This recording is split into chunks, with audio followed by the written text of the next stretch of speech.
Voilà, on va commencer par une présentation. Voilà, je m'appelle Los Frédéric, j'ai 44 ans cette année, au moment où je vais faire cette vidéo. Nous sommes le 7 décembre 2021. Une année difficile parce qu'une année où il y a le Covid. Et le Covid est une maladie qui touche beaucoup de monde et qui fait surtout beaucoup de peine. De peine dans notre entourage, mais aussi de peine dans nos proches et tout ce qu'il peut y avoir autour.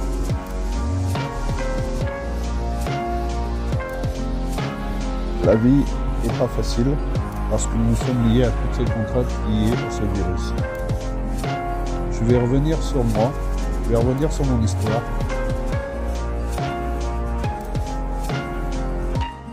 Et j'espère que dans ces dires-là, dans tout ce que je vais dire, je vais faire une présentation au niveau, on va dire, moral, à mon niveau moral. C'est-à-dire qu'il s'est passé beaucoup de choses dans ma vie et je vais essayer d'y revenir. Mais voilà, cette vidéo est surtout liée à la passion de la pêche. La passion de la pêche qui m'a entraîné dans pas mal de choses et qui continuera de m'entraîner dans beaucoup de, on va dire, beaucoup de situations, j'espère. Et voilà, parce que grâce à cette passion, j'ai pu m'évader de mon quotidien depuis de longues années maintenant. Et j'ai besoin de ça, j'ai besoin de respirer ce terre frais, de la nature. J'ai toujours été proche de la nature en fait.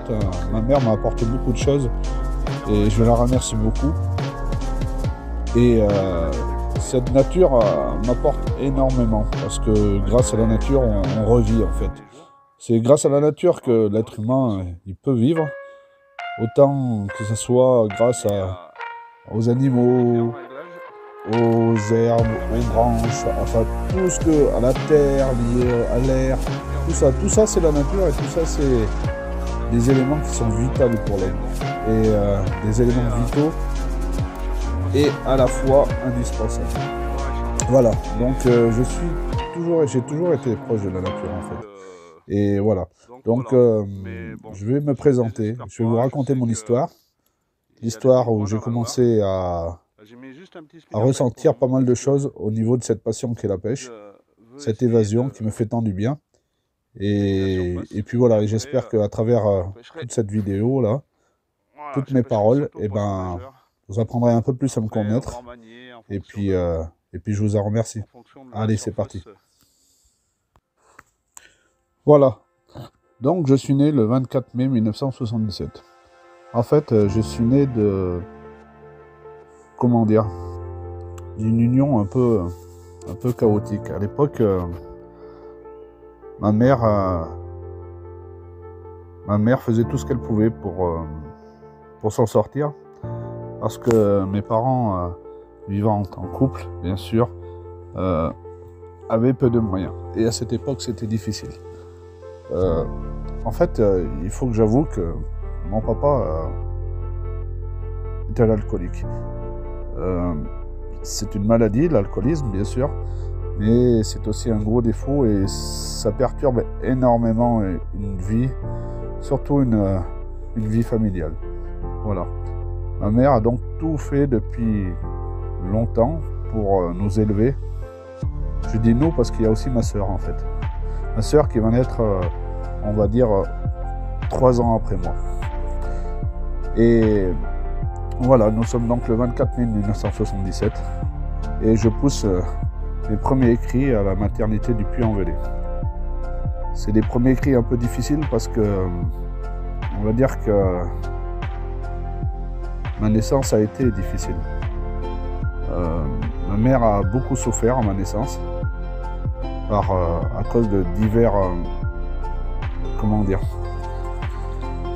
c'est un peu dur à moi de le dire, donc mais je vais quand même le dire. C'est vrai que mon père, étant ce qu'il était, n'était pas tendre du tout avec ma mère. Et sa grossesse a été très difficile à ce moment-là. Et du coup, ma naissance a été difficile.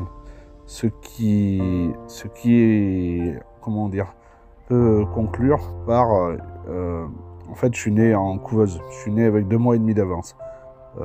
C'est à cause justement de la grossesse de ma mère qui a permis cela, et c'est très difficile en fait. J'avais beaucoup de problèmes au niveau respiratoire, au niveau des poumons. Il me manquait beaucoup de choses et donc je suis resté longtemps dans une couveuse avec des tuyaux de partout. Je sais, j'ai 44 ans, mais j'ai encore des flashs dans ma tête où je me vois dans cette couveuse. Je sais pas si c'est possible, mais moi je m'y vois encore. Et je sais que ma mère en a beaucoup souffert. Mon père, je pense aussi, mais de ne pas pouvoir me voir, ma mère ça a été très très difficile en fait. Parce que les premiers temps, j'étais obligé de respirer par des tuyaux dans une couveuse, et c'est pas facile pour tout le monde. C'est pas facile pour moi parce que je suis un petit garçon on va dire de 7 mois, même pas 6 mois et demi. Je suis tout chétif, je fais 1 kg et quelque chose, donc je suis loin de faire mon poids normal. Mais je commence par me battre. Et les poumons se forment tout doucement grâce à des tuyaux, grâce à de l'air qui m'arrive. Mais voilà, c'est comme ça que je commençais à me battre justement. Il faut se battre dans la vie, et c'est déjà très tôt que j'ai commencé à me battre parce que la vie, elle vaut d'être vécue en fait. Voilà, et ma mère en a déjà beaucoup souffert parce qu'elle ne pouvait pas me voir dans les débuts. Mon père pouvait venir me voir et lui expliquer les choses, et elle, elle, comme elle est si fragile, ma mère, elle est pleine d'émotions. Elle ressent énormément de choses, et elle ressentait déjà beaucoup de choses difficiles quand je n'étais pas avec elle. Elle ne pouvait pas me voir, moi qui étais dans une couveuse avec des tuyaux de partout, et c'était difficile pour elle. Bref, après je suis sorti de la couveuse, bien sûr. Mes parents m'ont élevé comme ils ont pu. C'était très difficile. À cette époque, mon père travaillait, mais ne tenait pas du tout son travail. C'est vrai qu'il lui aussi a grandi dans une vie difficile aussi, parce que son père était alcoolique à lui, et du coup certains de ses frères le sont aussi un petit peu, et mon père lui l'a vraiment été, et ça a été difficile justement, difficile pour garder un travail. Donc et puis du coup il ne pouvait pas garder de travail, il n'avait plus de travail, c'est ma mère qui assumait le travail pour deux. Donc c'était difficile pour m'élever. Il a fallu utiliser des voisins, il a fallu utiliser une nounou, il a fallu faire beaucoup de choses, et c'est des moments difficiles. J'étais jeune et j'ai été déjà élevé pas élevé, mais j'étais déjà gardé par des nounous, parce que ma mère faisait tout ce qu'elle pouvait pour amener un peu d'argent à la maison. Et c'était déjà difficile. Déjà à cette époque, nous sommes dans les années en 78, 79, 80, et c'était déjà difficile. C'était difficile, on vivait dans un petit appartement avec pas beaucoup de pièces, très peu chauffé, et c'était déjà difficile de grandir dans un univers comme ça, mais je sais toujours que mes parents ont fait ce qu'ils ont pu, et voilà. Après, en 1980, le 19 octobre exactement, ma sœur est arrivée. C'était un grand moment aussi, parce que moi j'avais à peu près 3 ans, on va dire, un peu moins, j'avais 2 ans et demi, et d'avoir une sœur, c'est quelque chose d'exceptionnel, parce qu'on se sent moins seul, surtout dans ces années difficiles là, et voilà. Donc après, tout doucement, notre jeunesse, il a fallu... Là, j'avais à peu près 3 ans, ma soeur commençait à me naître, elle a grandi elle aussi tout doucement, et on a déménagé. Il a fallu déménager parce que l'appartement était trop petit, et du coup, on a déménagé en HLM. Voilà. Et en fait, la vie d'HLM, c'est une vie un peu spéciale en fait. On vit en communauté. On vit avec des voisins, chacun a son appartement, mais en fait, on est un peu obligé de vivre ensemble. Et ça a été très difficile aussi à ce moment-là. Mon père, ayant toujours cette maladie de l'alcoolisme, on peut dire que c'est une maladie parce que c'est vrai que malheureusement il en est mort là, il avait 50 ans. Et bref, et à ce moment-là, on vivait donc en HLM, et on s'aidait beaucoup des voisins en fait. Les voisins étaient, à ce moment, c'était une époque où les gens étaient solidaires et s'aidaient beaucoup entre eux. Et donc ma mère continuait de travailler pour nous élever, et nous on a commencé de partir à l'école. C'était pas facile, ma mère ayant peu de moyens, on a choisi l'école publique bien sûr, et l'école qui était pas très loin de la maison. Moi j'ai fait ma maternelle en privé tout au début, parce que c'était à côté de la maison et j'avais pas bien le choix. Ma mère venait me chercher pour s'occuper de moi, donc du coup j'étais juste à côté de la maison. Mais après on est partis tous les deux avec ma soeur en public. Voilà, j'ai grandi, j'ai grandi en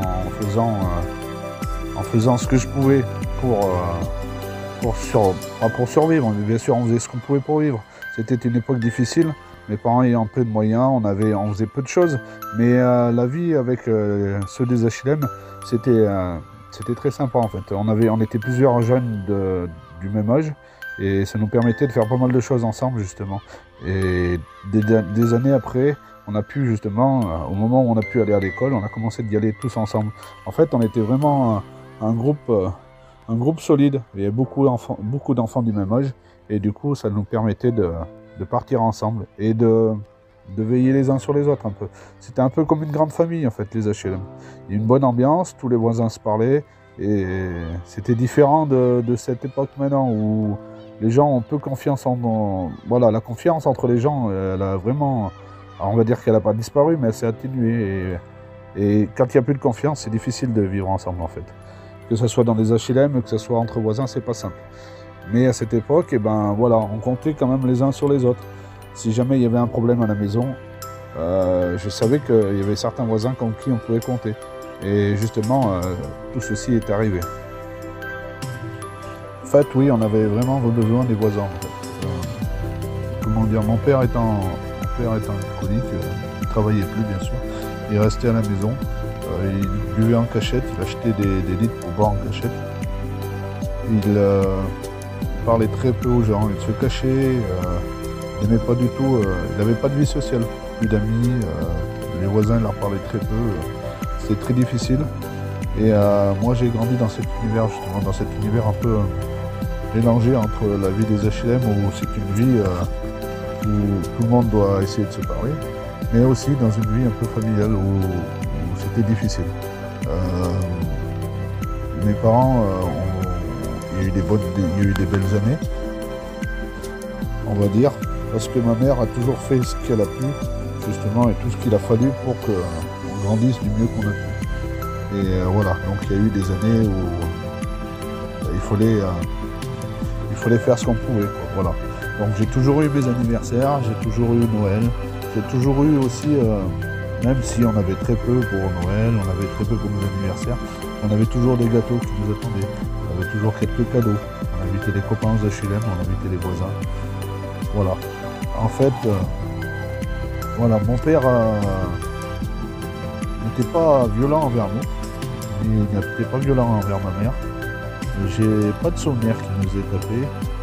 Mais par contre, il avait l'alcool mauvais. Il avait un alcool où il cassait tout, il criait, il envoyait tout le premier. Et on avait peur en fait.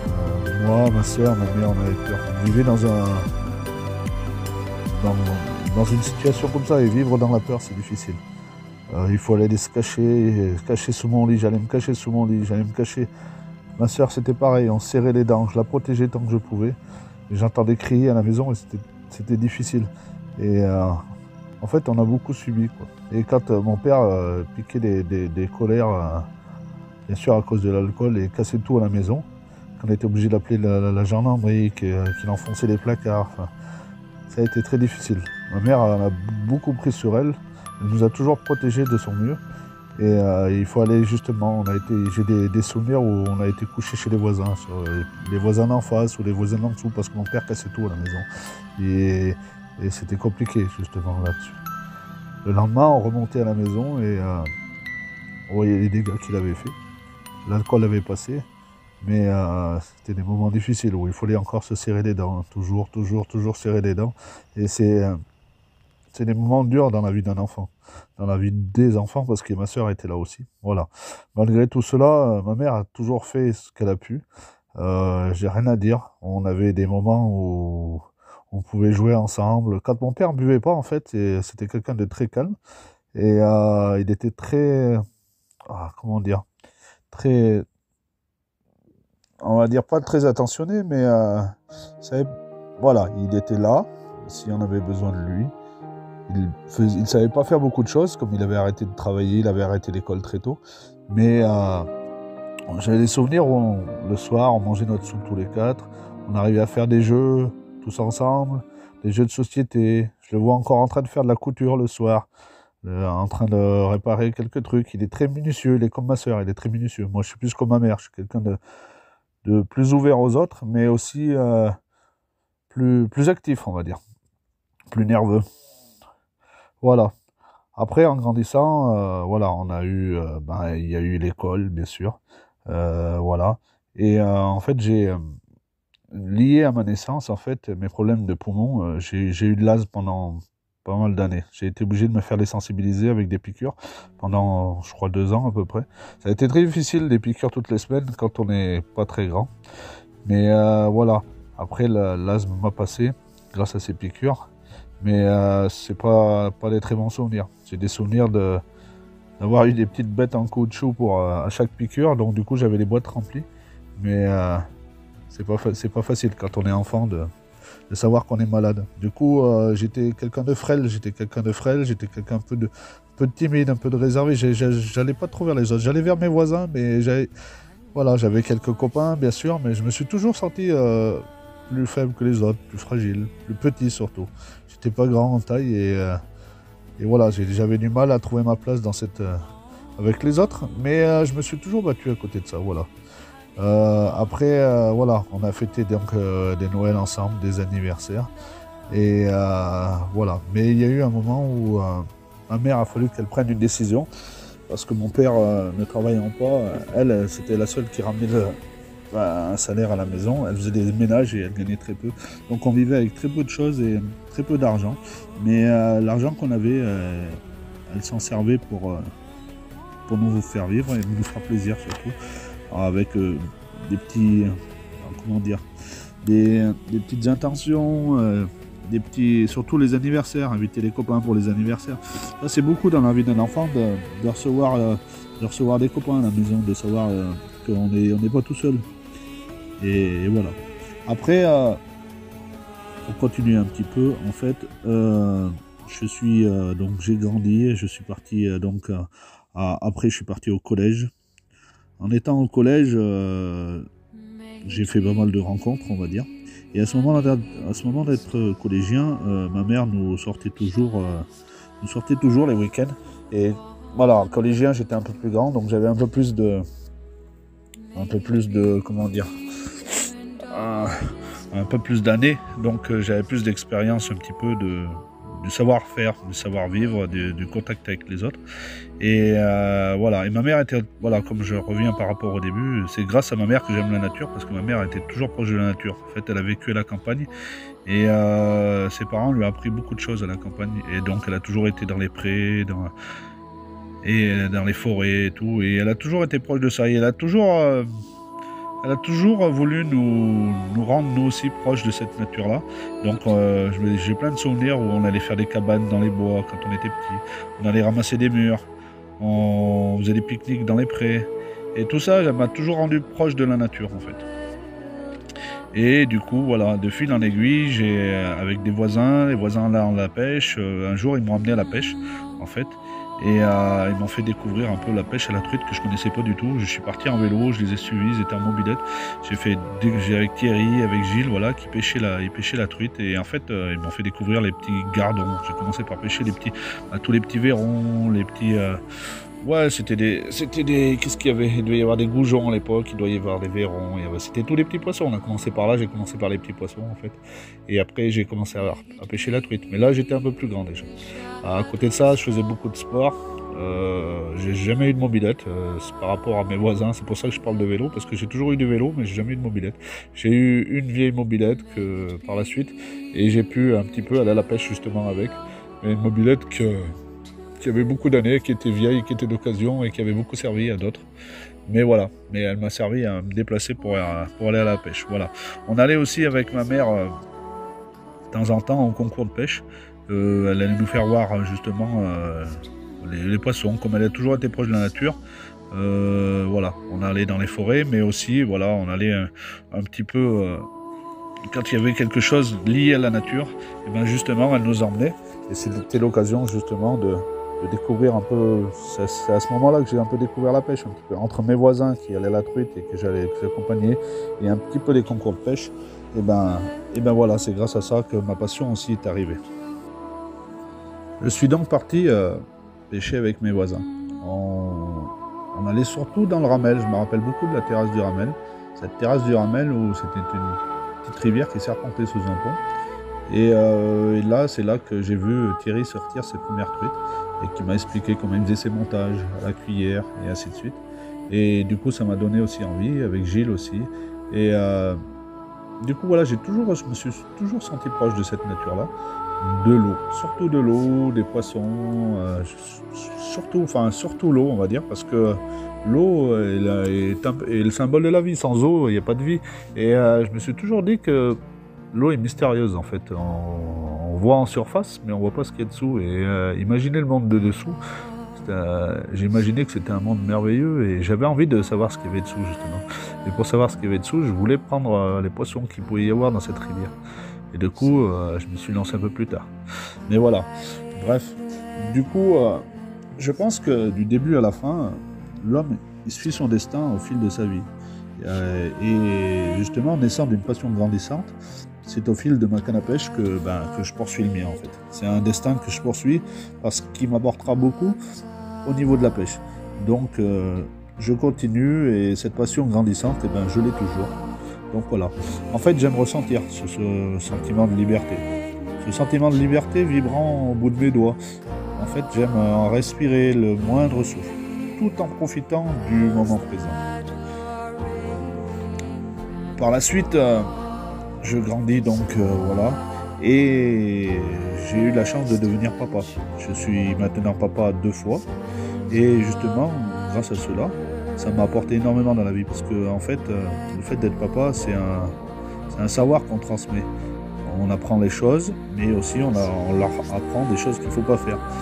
Et j'ai vu beaucoup de choses grâce, on va pas dire grâce, mais à cause de mon père qu'il ne fallait pas faire. Parce que j'ai eu beaucoup peur, j'ai eu beaucoup de sentiments de dégoût, j'ai eu des sentiments de... Voilà, j'avais la crainte de tout ce qui s'est passé dans ma jeunesse. Donc du coup, je voulais pas du tout le faire ressentir à mes enfants. Donc voilà. J'ai toujours essayé aussi, par rapport à la pêche, par rapport à cette passion de l'eau, d'être investi en fait. Donc c'est pour ça que je me suis lancé dans les écoles de pêche, je suis devenu membre, je suis devenu dans le bureau, je suis parti dans pas mal de choses. Donc voilà. En fait, j'aime ressentir ce sentiment, ce que j'ai expliqué, et en fait le moment présent il est exceptionnellement, très pur à vivre en fait. Vivre un moment où on est à la pêche et on ressent plein de choses, on ressent cette nature, on ressent ce combat contre ce poisson, on le remet à l'eau, c'est un moment merveilleux en fait. Voilà. Par la suite, j'ai écrit 2 livres. Le premier livre, je l'ai écrit pour mon fils Tristan. Voilà. Donc, je lui l'ai dédié. Il y a beaucoup de choses dans ce livre. Il n'est pas très grand non plus. Je l'ai pas du tout publié. Mais voilà, c'était un livre un peu personnel. Mais c'est un livre que je vais lui donner. J'attends qu'il grandisse un petit peu plus. Quand j'en sortirai le moment, je vais le donner. J'ai écrit aussi mon 2e livre. Donc mon premier livre s'appelle Passion extrême. Parce que pour moi, la pêche est une passion et extrême parce qu'elle m'a emmené dans pas mal d'endroits différents avec plein de personnes différentes. Et j'ai justement, elle m'a apporté plein d'émotions, de belles émotions. Et du coup, voilà, je devais le retranscrire dans un livre et c'est ce qui a été fait. Et j'en ai écrit un deuxième. Comme j'ai eu un 2e enfant, j'ai eu Mathias, qui a maintenant 8 ans, et Tristan a 12 ans. Donc, et je l'ai intitulé Rêve et Passion, parce que cette passion continue de me faire rêver. J'ai rencontré, grâce à cette passion, plein de personnes exceptionnelles et plein de poissons exceptionnels aussi. Donc j'ai plein d'étincelles dans les yeux et j'espère que grâce à ces livres, ils choisiront ce qu'ils veulent, chacun choisit sa passion. Mais voilà, j'espère leur donner une petite partie de moi en fait à travers ces livres. Ces livres portent sur des années que j'ai vécues et que je voulais leur partager. Voilà, j'ai dédié le premier livre donc à mon fils Tristan, qui lui à son tour suivra son destin. Que ce soit le même que moi ou un autre, il ressentira à travers les pages de ce livre toute ma passion en fait pour la pêche, mais bien sûr aussi pour ma passion pour la vie, parce que pour la vie, pour la nature, et puis tout l'art d'en ouvrir son cœur et son esprit. Il y a plein de choses dans la pêche et il n'y a pas que non plus la pêche du poisson, il y a tout ce qui est autour. En fait, le plaisir de la pêche, il m'a offert cette énergie d'évasion. J'ai toujours aimé découvrir, apprendre depuis tout jeune, et je ne cesse pas d'assouvir cette envie. En fait, une envie de vivre, tout simplement, mais aussi de pratiquer un art ancestral, car la pêche, oui, elle a toujours été présente, du début de l'évolution de l'homme pour se nourrir. C'est vrai que quand j'ai écrit mon premier livre, je faisais reconnaître déjà mon fils Tristan. Il avait à peu près, je crois, 18-20 mois à peu près, ce que c'était un poisson. Je l'avais mis dans les mains, je me rappelle, un petit album que j'avais fait avec mes poissons et je faisais déjà découvrir cela. Voilà, en fait je lui parlais, même s'il ne comprenait peut-être pas tout à cet âge, mais il entendait, c'est sûr, et je lui disais que l'homme, il a toujours combattu pour se défendre, pour se nourrir, et que dans la vie, rien n'est jamais acquis. Il faut toujours donner ce qu'on peut et faire son maximum. Je continue de nos jours de lui le dire, et voilà, je ne veux pas qu'il baisse les bras, je sais que la vie n'est pas facile avec tout ce qu'on a autour, mais je veux surtout pas qu'il baisse les bras. En fait, de nos jours, je veux lui apprendre le respect, surtout le respect de tout être vivant. Parce que dans la vie, une chose se termine et une autre commence. Moi, pour ma part, j'ai commencé de pêcher très jeune, comme j'en ai parlé auparavant. Et depuis que j'ai su réaliser ma première photo et prendre mon premier poisson, ma passion, elle continue toujours. En fait, j'ai aussi une passion, donc qui est la photo, la vidéo. Et j'ai lié mes deux passions justement à la pêche et j'arrive à faire les deux en même temps. Donc j'ai fait plein de vidéos, j'ai fait plein de choses, j'ai une chaîne YouTube, j'ai des sites internet, j'ai fait plein de choses parce que je suis vraiment, voilà, ça m'apporte beaucoup de choses et je continuerai tant que je pourrai, on va dire, voilà. Donc voilà, pour ma part, j'ai commencé à pêcher très jeune et puis cette passion continue.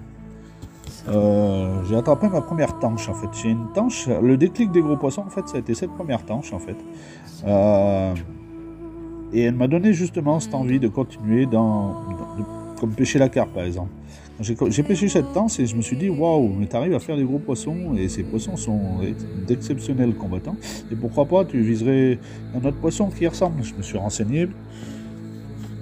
renseigné et bien sûr je suis tombé sur la carpe et je me suis dit pourquoi pas pêcher la carpe. Et la carpe m'a emmené dans plein d'univers différents justement. J'ai commencé à la pêcher à la batterie, maintenant je la pêche à la grande canne, mais voilà, et à la batterie je suis parti dans plein d'endroits différents. J'ai été pêché dans l'Ain, j'ai été pêché dans plein d'endroits différents, dans le Rhône, dans la Saône, enfin voilà, plein d'endroits différents. Et voilà.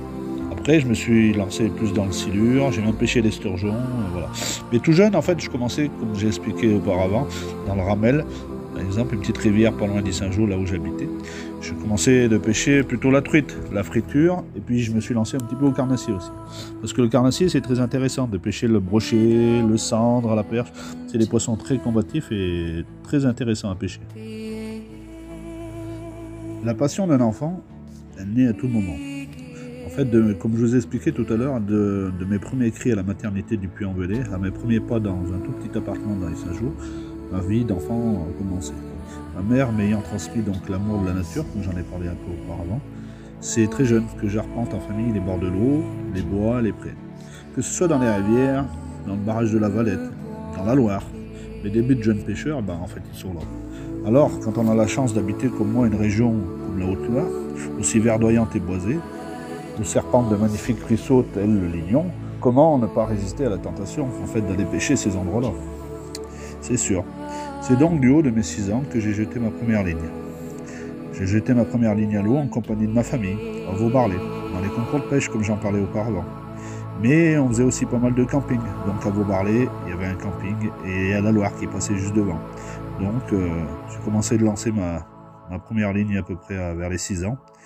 Et j'étais voilà, un tout jeune pêcheur, j'apprenais tout doucement, mais voilà, j'ai quand même de bons souvenirs.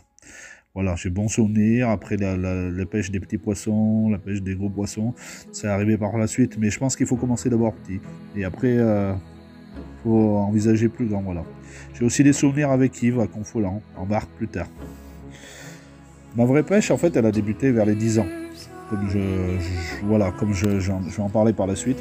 Mais le plaisir, lui, il grandit toujours au fur et à mesure.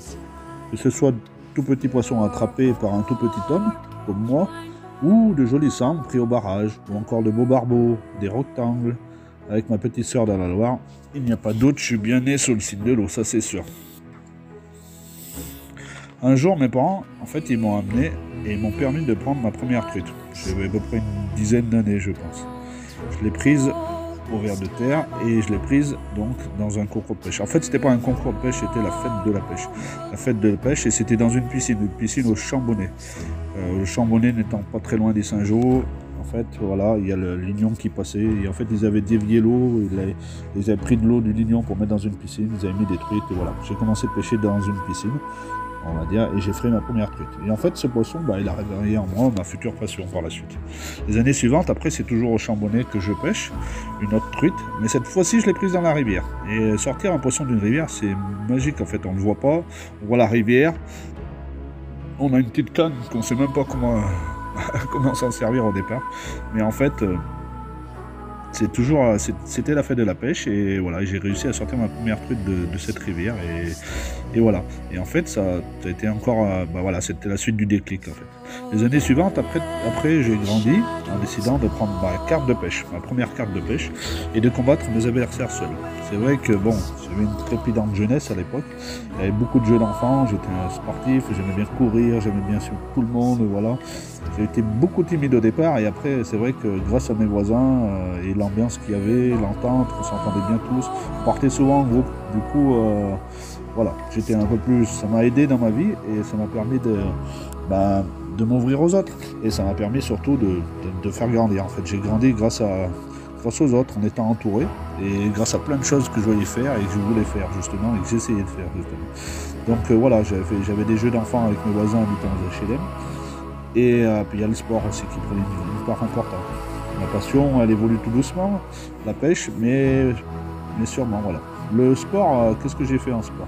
Je me rappelle avoir fait, j'ai fait du foot. J'ai fait surtout beaucoup d'années plus tard, mais j'ai fait beaucoup d'années à la Lyonnaise, où j'étais en championnat de France. On a été suivi par toute la presse par ici. J'ai eu voilà, on était en championnat de France à Auxerre. Voilà, j'avais un coach personnel. Enfin voilà, j'étais à l'époque avec Willy Sagnol, voilà, que beaucoup connaissent par rapport au foot, on va dire. Et lui était un très grand joueur aussi de Lyonnaise aussi, on s'entendait beaucoup, puis on était bon, ça n'a rien à dire, on était bon, on avait une bonne équipe, on était soudés, et puis voilà, on gagnait les compétitions, les tirs à cadence rapide, les tirs de précision, j'étais très bon dans ce que je faisais, Willy aussi, mais voilà, mais son père en a voulu autrement, il est parti en espoir à Saint-Etienne, et puis après voilà, il a fait la carrière que vous avez tous connue à travers la télé et tout. Voilà, moi je suis resté bien plus simple, bien plus humble, et bien, voilà, on a moins entendu parler de moi, je suis pas devenu, voilà, j'avais pas le père qu'il fallait pour en arriver comme lui, mais voilà, je regrette rien, voilà, je suis très content pour lui, et je suis très content pour moi aussi de ce que j'ai fait. Je suis content d'en être arrivé là, d'être papa de 2 enfants, d'être marié, voilà, d'avoir une maison, d'avoir une vie, voilà, d'avoir un boulot, d'avoir une vie professionnelle, d'avoir une vie familiale remplie aussi, on peut dire, et donc voilà, d'avoir la santé, donc voilà, je suis content de tout ça. J'ai pas besoin d'être connu de partout, j'ai juste besoin de me sentir heureux dans ma vie, et pour le moment je le suis, on va dire. Voilà. Et j'ai beaucoup de regrets par rapport à ma maman qui est malade, et c'est très difficile de la voir souffrir, que ce soit qu'elle fait beaucoup de dépression, et puis par rapport à plein d'opérations qu'elle a eues, le cœur, les poumons, et voilà, c'est très difficile de la voir souffrir, de se sentir impuissant, de ne pas pouvoir l'aider, mais je sais je fais le maximum pour elle. Mais ma soeur aussi donne le maximum, on fait tout le maximum qu'on peut, mais voilà, c'est quand même nos parents, c'est quand même notre sang, et on a du mal on veut toujours mieux faire, mais à côté de ça, on a du mal à être de partout, à faire notre vie familiale, et aussi notre vie et voilà, aider nos parents, c'est compliqué. On n'habite pas au même endroit, il y a des kilomètres entre, voilà. Malgré qu'on est très soudés, j'aimerais tellement mieux faire, mais je fais ce que je peux, on va dire. Voilà. Voilà, pour en revenir à ma première carte de pêche. Donc voilà, j'ai décidé de la prendre pour combattre mes adversaires tout seul. Voilà, je voulais faire mes premières truites, je me rappelle énormément. En fait, je suis pas très maladroit, je suis pas si maladroit ça. On va dire que j'ai beaucoup appris en fait de Thierry, Gilles, voilà, j'ai appris à faire des nœuds de cuillère, et puis je me suis lancé, je suis retourné tout seul à la terrasse du Ramel, j'ai refait une truite là-bas, je me rappelle très bien, et après je me suis relancé dans la Loire, et ainsi de suite. En fait, je fais pas mal de poissons, les poissons se succèdent, mais bon, les premières années elles sont peu glorieuses. Parce que à cet âge, je suis extrêmement fier du peu de prise que j'attrape, mais je suis prêt, voilà. Je suis quelqu'un qui est surtout prêt à les partager pour les manger. À cette époque-là, on mangeait beaucoup de poissons, et le poisson, malheureusement, comme à cette époque-là, en 2021, il y avait moins de no-kill, on va dire. Et il repartait moins à l'eau. Voilà, les années se poursuivent encore. Les années se poursuivent encore. Et puis, il y a la mer qui m'attire.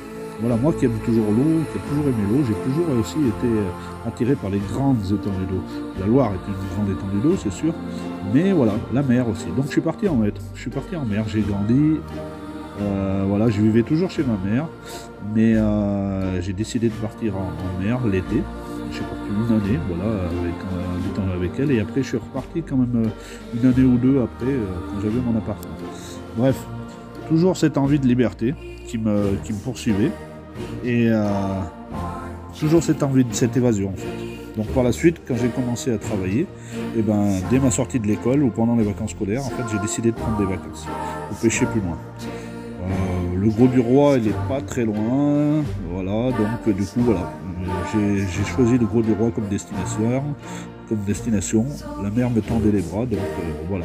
Pendant 3 années de suite, je suis retourné à la mer, voilà. Et en mer, je pêchais du bord, mais je pêchais aussi en bateau, toujours avec une très très grosse motivation. On va dire que je dormais très peu la nuit, et à 5h, 5h30, j'étais avec les marins qui vendaient leurs poissons, et j'étais déjà près du bateau pour pouvoir embarquer, pour aller pêcher aux aurores, pour aller pêcher là-bas en bateau. Voilà, j'ai pris quelques poissons, j'ai pris des dorades en surf casting quand je pêchais du bord, du loup à la cuillère, mais aussi dans le bateau j'ai pris des macros, des poissons de roche, voilà, c'est des bons souvenirs là-dessus. La mer, c'est une expérience différente, on va dire, d'ici, c'est tellement vaste, tellement grand, et ça fait tellement envie en fait. Donc voilà. En fait, après, ma passion elle a continué, toujours continué en fait. Toujours dans la pêche, bien sûr, mais toujours l'eau, les poissons, j'étais toujours attiré ça. Donc encore et toujours, ma passion, elle continue. Je l'ai agrémenté par un petit séjour à Pescali, ce qui est un centre de pêche, où j'ai pu attraper du brochet et des carpes. Mais j'ai aussi attrapé mon premier black bass. Voilà, mon seul d'ailleurs unique black bass que j'ai fait, je l'ai fait là-bas, mais voilà, je suis content quand même d'y avoir été pour plein d'expériences, pour cette expérience-là, et puis je suis content d'avoir attrapé mon premier black bass. Voilà. Je l'ai pris avec un petit twist, je me rappelle, rose, voilà, petit souvenir, voilà. Puis après, j'ai été dans la Saône avec un guide de pêche. J'avais jamais rencontré de guide, donc j'ai eu l'idée de prendre un guide. Je me suis renseigné, ainsi de suite, j'ai fait les démarches qu'il fallait. Bon, on n'a pas eu de résultat dans la Saône, mais voilà, j'ai voulu pêcher dans la Saône, en fait. Pourquoi pas essayer le plus gros poisson que je pouvais pêcher, et c'était le silure. Et c'était un guide pour le silure à cette époque. C'est vrai que le silure, à cette époque-là, m'intéressait pas plus que ça. Je pêchais déjà le carnassier, je pêchais déjà la carpe. Donc, mais pourquoi pas? Il faut aussi, il faut agrémenter sa passion par différentes techniques et différentes pêches. Donc voilà, j'avais envie de connaître un nouveau biotope en fait. Donc je diversifiais ma pêche et puis je continue ma route. Voilà, on était à peu près dans les années 2000, 2001, 2002, 2003. À cette époque, j'avais déjà 14, 15, 16 ans, donc voilà, je pêchais toujours. Voilà, j'allais donc en pêche en mer, comme je l'ai dit auparavant. Mais je pêchais aussi au barrage de la Valette, je pêchais des cendres, je pêchais quelques brochets, je pêchais des perches. Après, j'ai découvert la pêche en étang, en fait. La pêche en étang privée. Et je suis parti dans l'Ain, justement, comme j'en ai parlé un petit peu. Je suis parti dans l'Ain, et dans l'Ain, il y a de magnifiques étangs. En fait. Et donc, du coup, je suis carrément posé des jours au boulot, comme je travaillais. Et je partais carrément une semaine. Je partais l'été, ou ainsi de suite. Et je partais une semaine, et là, j'étais en niveau complet. J'avais ma tôle de tente, j'avais mon bencher, j'avais mon level, j'avais tout ce qu'il fallait. Et puis voilà. Et donc, du coup, voilà, les poissons étaient là. J'avais appris à amorcer, j'avais appris à faire les montages, j'avais les cannes qu'il fallait, j'avais les tapis de réception. J'avais tout ce qu'il fallait, j'avais mon rod pod, et là j'ai enchaîné, c'était des bonnes années où j'enchaînais beaucoup de carpes. Donc voilà, dans l'un, c'est des étangs privés, ouais, mais c'est des étangs où il y a beaucoup de carpes, enfin il y a des carpes, on va dire, et il faut les prendre. Et j'étais là. Donc les poissons, ils étaient là, et ma session de pêche, et ben, je faisais plusieurs sessions de pêche, justement, elles se succédaient, et dès que le temps me permettait, ben, j'y allais en fait. Je faisais des carpes massives avec des combats impressionnants. J'avais ma plus grosse carpe, par exemple, elle a fait 20 kilos, quoi. Des poissons d'1 mètre. Ouais, elle faisait plus d'1 mètre, 1,02 m, je faisais ça aussi. Je faisais pas mal de communes, je faisais beaucoup de carpes miroirs, et je pêchais de nuit ou de jour. Voilà. J'ai fait du black bass solaire aussi, j'ai fait du sound, j'ai fait des esturgeons. Enfin, franchement, j'ai des bons souvenirs de ces époques où je pêchais la carpe, mais aussi que je pêchais en parallèle d'autres poissons à côté. Et je pêchais beaucoup à ce moment-là, c'était les années à peu près 2002, 2003, donc je pêchais beaucoup, voilà. Ma carpe, ouais, voilà, elle était vachement grosse, et donc voilà, elle approchait les 20 kilos. Un gros combat d'une demi-heure sous la pluie. Dans l'obscurité, je me rappelle, c'était 8h30 du soir, j'y voyais rien, il pleuvait, j'étais tout trempe, mais je me rappelle encore tirer ma canne tant que je pouvais, et c'était lourd, et quand j'ai vu cette carpe sortir, cette carpe massive, pas loin des 20 kilos, qui faisait 1,02 m, une carpe impressionnante, un ventre impressionnant, voilà. Voilà, j'ai toujours la photo, et ouais, je suis fier de ce poisson. J'étais tout seul pour le prendre, j'ai pâti énormément, elle rentrait même pas dans l'épuisette, mais voilà. Je suis content de l'avoir sorti. Et je l'ai remise à l'eau, elle est bien repartie et tout. Tous mes poissons sont repartis à l'eau, j'ai jamais gardé une carpe. Et voilà, ça c'était vraiment de la pêche extrême à ce moment-là. Et voilà, j'avais une joie, ma joie et mon excitation, ils étaient au maximum en fait. C'était vraiment l'extase, c'est vraiment l'extase de faire des poissons comme ça quand on commence à pêcher. Enfin là déjà j'avais fait pas mal d'années de pêche, on va dire. Mais voilà, je continuais quoi. Après, voilà, que ce soit la carpe, que ce soit n'importe quel combattant des eaux, j'ai toujours le plaisir à le voir sortir, mais à le voir évoluer, mais à le voir aussi à le remettre à l'eau. Voilà, j'ai pris des cendres, j'ai pris des perches, j'ai pris des carpes. Voilà, ils sont toujours là, mes souvenirs sont toujours gravés dans ma mémoire en fait. J'aimais bien ressentir ce partenaire, c'était un partenaire de jeu en fait. Il se débattait pour défendre sa vie, mais autant lui que moi, on combattait tous les deux, et voilà, l'adrénaline elle coulait en fait dans mes veines. Mais bon, vu que voilà, je voulais faire les sauvegardes pour les futures générations, donc en fait je gardais très peu de poissons. Je pratiquais le no-kill, et donc ce qui consiste à le remettre dans son élément naturel. Mais bon, c'était un super plaisir de les voir libres, ça c'est sûr. Ben voilà, après que ce soit en barrage, en étang, en lac, en rivière, en fleuve, en mer, voilà, tous les poissons ils me stimulaient en fait. Et ça alimentait même mes rêves. Même une fois endormi, je me rappelle, je rêvais. Même maintenant, hein, ça me fait pareil quand je sors avec Jean-Claude dans une île, quand je vais à la pêche ou autre, j'ai toujours l'excitation la nuit voilà, d'aller à la pêche, de sortir du poisson. Voilà, toute cette excitation, je l'ai toujours en fait. Le rêve de beaux poissons combatifs, de poissons trophées, des poissons pris dans des lieux paradisiaques. Voilà, parce que voilà, mon rêve d'évasion, moi, il continue toujours. Moi, je suis loin du réel, et ben même la nuit, voilà, mon rêve d'évasion, il continue en fait. Voilà, le barrage de la Valette, près de chez moi, et ben en fait, il était très intéressant pour pêcher la pêche au carnassier. Voilà, il n'y avait pas de silure, mais il y avait divers carnassiers. Il y avait beaucoup de carpes aussi. J'ai pas trop le souvenir de pêcher Si j'ai pêché quelques fois la carpe sans vraiment de résultat là-bas, mais par contre j'ai fait beaucoup de carnassiers. J'ai fait beaucoup de cendres, de brochets, j'ai fait des perches, mais bon, c'était pas facile à attraper. Après, qu'est-ce qu'il y a eu aussi? Ah ouais, il y a eu le département de la Loire. Dans la Loire aussi, il y a pas mal d'étangs, et voilà. Et j'ai toujours, voilà, il y a toujours plein de poissons à attraper, et donc du coup j'ai fait des carpes, des carnassiers, des tanges, des esturgeons, des amours blancs. Des amours blancs, j'en ai jamais fait. Ben voilà, dans la Loire, les étangs, il y a plein de poissons. Et voilà, moi, que ce soit, j'ai pêché à Andrézieux-Boutéon, j'ai pêché à Vauchette, j'ai pêché à Savigneux, j'ai pêché à Feur, j'ai pêché dans plein de lieux de pêche là-bas, par là-bas. Et donc, c'est tous des étangs magnifiques à pêcher. Et voilà, mais j'aimais bien pêcher la Loire aussi, au barrage de Grandjean, voilà. En fait, quand on est pêcheur et qu'on aime, quand on est passionné, on aime pêcher dans différents endroits. Et puis la pêche nous emmène dans plein de lieux, justement. C'était à ce moment-là, justement, qu'on rencontre des personnes sympathiques, on fait des connaissances de pas mal de nouveaux pêcheurs.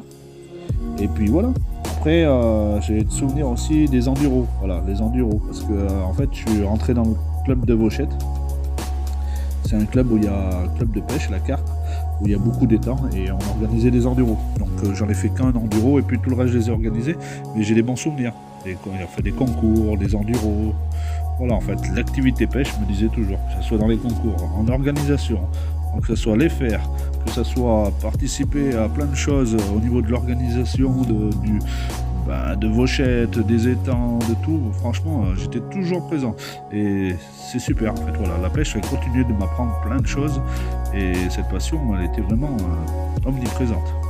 Après, que ce soit du petit verron, du goujon, de la blette, du barbeau, du rectangle, de la perche, j'ai fait de l'ombre, j'ai fait de la brème, j'ai fait des tanches, j'ai fait de la truite, j'ai fait du sang, j'ai fait du saumon de fontaine, j'ai fait du brochet, j'ai fait de la perche soleil, des poissons chats, j'ai fait du silure, j'ai fait des esturgeons, j'ai fait des carpes, j'ai fait des black bass, ou des poissons de mer, des poissons de roche, voilà. Tout ça, c'est tous les poissons que j'ai fait, et je suis très content de les avoir fait. C'est toujours des combattants magnifiques, en fait, voilà. En fait, pour moi, la pêche, c'est un vrai conte de fées, en fait. On va pouvoir, on peut dire qu'en fait, c'est, je vais vous raconter un petit texte que j'avais écrit à l'époque, si je me rappelle bien. Je vais le relire parce que je l'ai devant moi. En fait, c'est au fin fond de l'univers, dans une forêt longue et millénaire, que surgit un étang oublié des chevaliers carpistes. D'après les rumeurs du peuple gardien, des monstres en Nantes s'effondrent. Alors, bravant la malédiction du miroir magique, je décidai de dresser face au lac enchanté 3 grandes et belles épées d'argent. Dans un ciel chargé proche du firmament, la nuit venue, nos esprits tournoyaient. Finalement, un orage grondait et le vent soufflait, mais rien ne pouvait me décourager à livrer bataille dans ces lieux. Alors, les fées tant attendues ne tardirent pas à se manifester. Et de toute beauté, autant par la puissance que par leur taille, nos belles et valeureuses combattantes se rendirent lors d'une épique et rude bataille. Voilà, c'est un petit texte que j'avais écrit à l'époque sur la carte, et voilà, j'ai trouvé ça. Voilà, sinon j'ai pêché aussi en barque, en bateau, j'ai pêché en carpodrome, j'ai pêché dans les barrages, j'ai pêché voilà, à travers les forêts, je me rappelle, j'ai traversé les forêts pour les pêcher un peu partout, en fait, voilà, la pêche est présente, mais les poissons aussi se suivent, en fait. Plus jeune, j'aimais bien pêcher seul. Malgré tout, avec mes voisins, comme je vous ai dit tout à l'heure, que ce soit avec Gilles ou avec Thierry, c'était aussi plaisant. Pêcher le ramel, c'était une petite rivière près des Saint-Jean, où j'habitais avec mes parents, mais c'était un moment d'échange et d'apprentissage. On y allait à vélo, eux ils étaient plus en mobilette, pour les plus grands, mais moi j'apprenais avec mes voisins, justement Thierry et Gilles, plus âgés que moi, à pêcher à la cuillère pour prendre mes premières truites, on va dire. Eux ils le prenaient bien, moi j'avais plus de mal.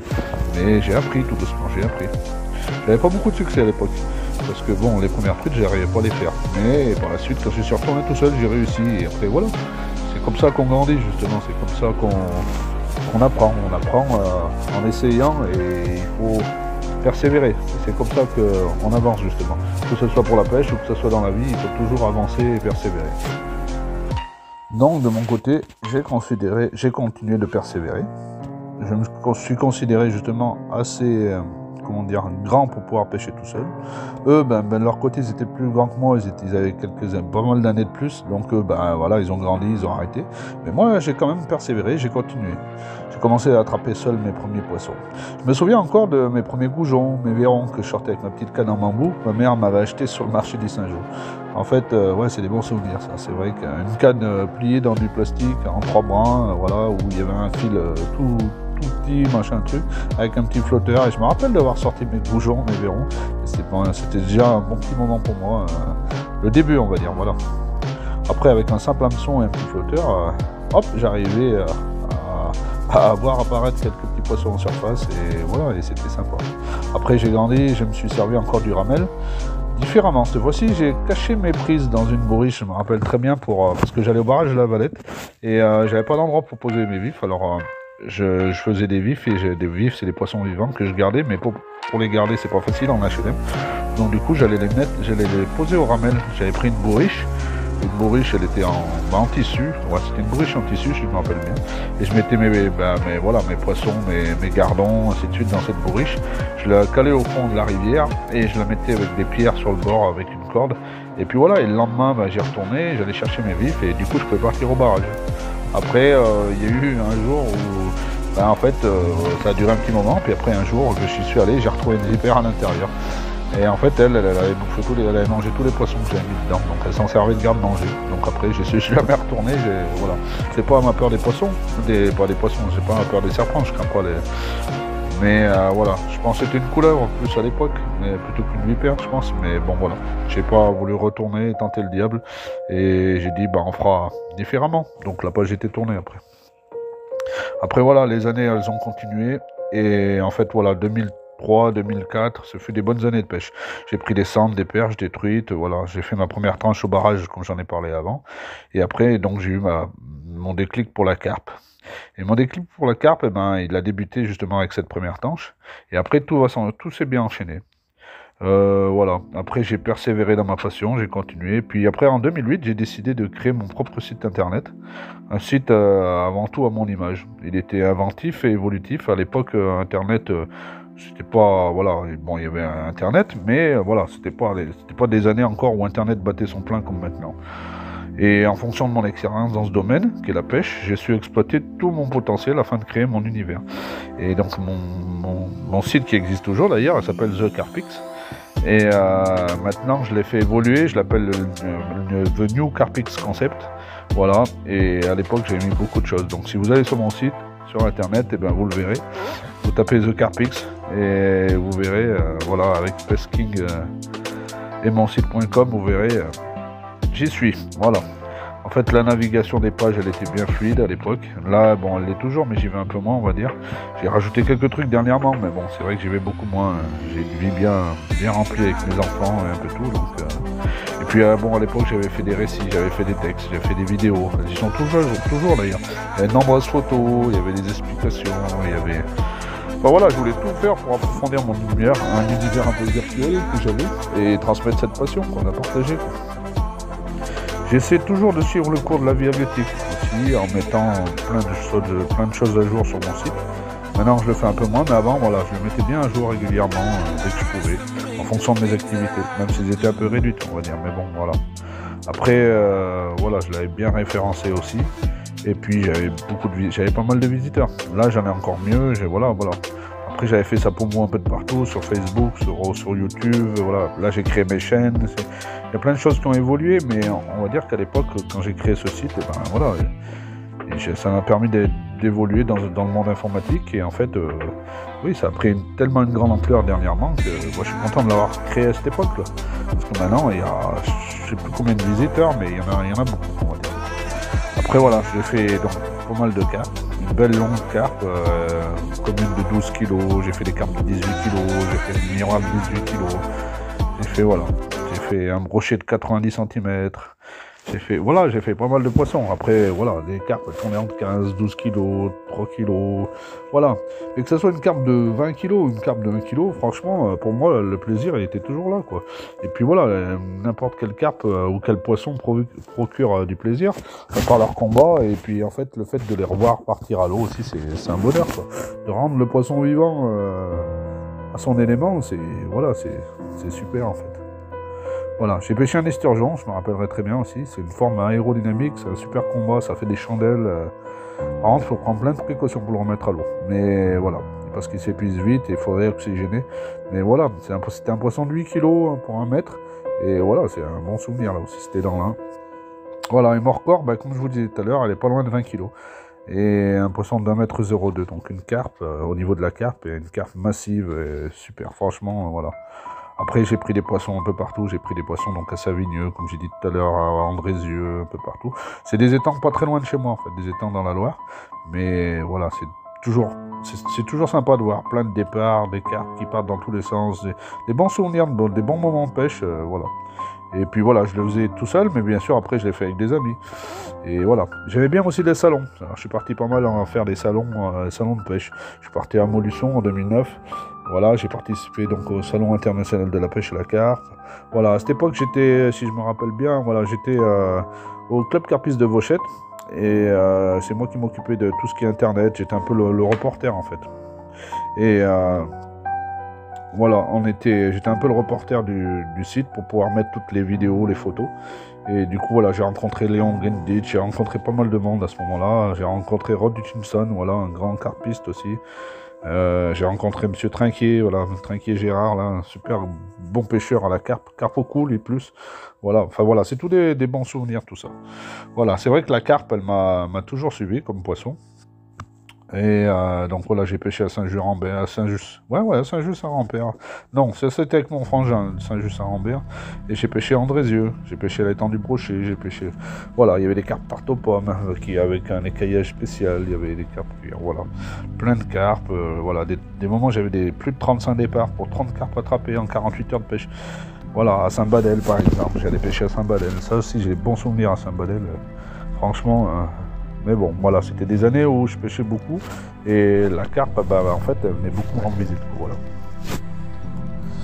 En fait, quand j'étais à mon boulot, quand je travaillais je travaille toujours à l'Asturgie, mais quand j'étais dans mon ancien boulot, on va dire, j'ai fait la connaissance d'une personne qui m'a justement, qui était président à cette époque, lui, il était président de la pêche à Tence, et justement, il m'a fait rentrer c'est lui le premier qui m'a fait rentrer à la PPMA de Tence, voilà, où j'ai fait pas mal d'années. Et ils m'ont proposé après une place de garde là-bas, de garde de pêche. Donc j'ai fait aussi pas mal d'années en tant que garde de pêche à Tence.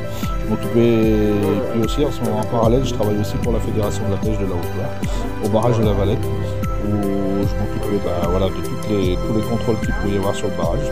Donc je faisais une étude sur le brochet aussi en parallèle, et aussi j'étais garde sur Tence et je m'occupais du lignon, je m'occupais du trifolou, je m'occupais de la brossette, voilà, il y avait plein de choses. C'est des bons souvenirs, voilà. Avec, je m'occupais aussi, j'allais un peu faire les concours à Batman aussi, un petit peu, où il y a beaucoup de trucs de garde, de verrons, voilà. Donc c'est voilà. Enfin, le monde de la carpe, il m'a toujours attiré en fait, et j'ai toujours succombé au charme de la carpe. Voilà, du début à la fin, c'est vrai que j'ai su, comment dire, m'investir dedans. Et voilà, donc j'ai pêché aussi au club de Vauchette pendant 2 ans. J'ai fait mes premières carpes en étant là-bas. Par la suite, après, j'ai fait plein de bonnes rencontres. J'ai eu le privilège d'intégrer donc ce club. Et voilà, c'était une super équipe avec de très bons moments partagés. En fait, on organisait de nombreux événements, des challenges de téléthon, et l'enduro, enfin voilà, on faisait des nettoyages, toute la gérance des étangs, en barque et tout. Et en fait, voilà. Et en fait, j'étais devenu aussi, par rapport au site internet, j'étais responsable de la communication et je m'occupais de la presse aussi. La presse, de la TV, de la télévision et aussi de tout ce qui était les reportages télé. Et j'étais webmaster du site aussi. C'est vrai que je suis toujours resté là-dedans. C'est vrai que j'aime la pêche, mais à côté de ça, j'aime tout ce qui est médiatisé autour de la pêche. Et j'aime aussi le partager à travers des vidéos. Et par rapport au journalisme, j'aime écrire des articles, voilà. Après, j'ai arrêté. J'ai arrêté le club de Vauchette et puis j'ai continué mon chemin parce que voilà, j'ai eu l'opportunité d'arriver à Tence, justement, comme j'ai dit un peu auparavant, et je suis devenu garde de pêche. Donc voilà, j'ai arrêté le club de Vauchette pour partir garde de pêche à Tence. Après, voilà. Après, donc voilà, c'était en 2008, si je me rappelle bien, où j'ai été à Vauchette. Et puis après, par la suite, et ben voilà. Après, je me suis mis Je suis arrivé garde de pêche à Tence. Et après, voilà. Après, j'ai découvert aussi, j'ai continué dans la pêche à la carpe, mais cette fois-ci, je me suis mis en la carpe au cou, en fait. J'ai découvert la grande canne. Ce que j'avais déjà vu avant à Saint-Badel. Mais voilà, une façon différente de pêcher la carpe avec une grande canne. Et j'étais impressionné le jour où j'ai fait mes premières carpes au cou. C'était, voilà, je pensais qu'il n'y avait qu'en batterie que je pouvais sortir de grosses carpes. Et en fait, je me suis rendu compte que malgré tout, il n'y a pas besoin d'avoir des gros moulinets, du fil puissant et tout, ou de lancer bien loin pour attraper une carpe. Même une carpe avec une grande canne au cou, on pouvait sortir. Bon, au début, c'était un peu difficile les combats parce qu'il n'y avait pas les élastiques qu'il y a maintenant. C'est des élastiques durs, donc c'était difficile. Sortir la première carpe, l'élastique s'activer, c'est une super idée d'inventer un élastique à l'intérieur d'une canne. Ça procure une super sensation par rapport au combat avec la carpe. Mais voilà, c'était quoi dans les années 2000, il y a quoi, on va dire 12 ans, c'était pas au point où ça en est maintenant, où il y a des cannes légères, où il y a des élastiques super résistants et fins, enfin voilà. Mais bon, je m'éclatais bien en carpodrome, voilà, en étant, j'allais bien à Andrézieux, je me rappelle. Je pêchais un peu moins en batterie, mais en fait, du coup, je pêchais au cou à côté. Et puis, je faisais quand même pas mal, j'arrivais à faire des poissons. Donc, je profitais en fait de ma passion, on va dire. En fait, ce qui est drôle, c'est que par rapport à, je vous ai expliqué que j'avais été garde à Tence, mais en fait, j'ai toujours eu peur des gardes de pêche depuis tout jeune, parce que, en fait, je sais pas pourquoi. Et du coup, j'ai fini garde, j'ai fini dans l'autorité pêche. Enfin, j'ai fini, ça c'était il y a quelques années, on va dire. Mais voilà, en fait, voilà, j'ai des souvenirs où j'étais un peu en infraction par rapport avec des gardes et je me suis toujours sorti. Il y a des moments où je suis pêché sans carte, ça m'est déjà arrivé. Il y a des moments où j'ai pris des trucs non maillés aussi, ça m'est déjà arrivé. Et le garde est arrivé pour me contrôler et j'ai réussi à la remettre à l'eau dans son dos parce qu'il s'est retourné ou quelque chose comme ça. Et voilà, en fait, c'est marrant. Où je pêchais des vifs, voilà, j'ai pêché des vifs à l'épuisette ou des trucs à la main. Voilà. Alors, j'ai fait quelques erreurs de débutant, on va dire. Pas des erreurs de débutant, mais on va dire, voilà, on est tenté à faire plein de choses à la pêche. C'est pas forcément dans la légalité. Et donc voilà, c'est comme ça, c'est des moments un peu spéciaux, mais c'est des moments, et voilà, on s'en rappelle, voilà. Donc voilà, et le paradoxe en fait, c'est qu'en fin d'année 2011, on m'a proposé une place de garde de pêche, et donc voilà, c'est moi qui ai représenté la loi, alors que j'ai toujours eu peur un petit peu des gardes de pêche, et je me suis toujours méfié justement de cette autorité-là, quoi, en fait. Et du coup, j'avais fait pas mal d'infractions, voilà, où j'aurais pu me faire prendre plus que ça. Et du coup, le paradoxe, c'est que, voilà, quelques années après, c'est moi qui suis garde, donc c'est marrant. Donc voilà, en 2012, j'ai attaqué ma première fonction de garde, donc garde de pêche à Tence, et puis voilà. Après, voilà, garde de pêche, je le faisais en fonction de mon boulot, parce que c'est pas toujours simple aussi de consacrer son temps à la pêche, de faire aussi, justement, de consacrer son temps en tant que garde de pêche, mais aussi de travailler, donc il faut tout concilier, donc c'est pas facile. Mais bon, après, avec tout ça, je m'en suis quand même bien sorti, je suis resté quelques années, pas mal d'années à Tence, et puis après, voilà. Et après, je suis devenu conseiller technique pour la société de pêche Tence, donc voilà, en fait, je m'occupais plus, on va dire, de tout ce qui est aussi la presse, aussi du site internet, enfin voilà.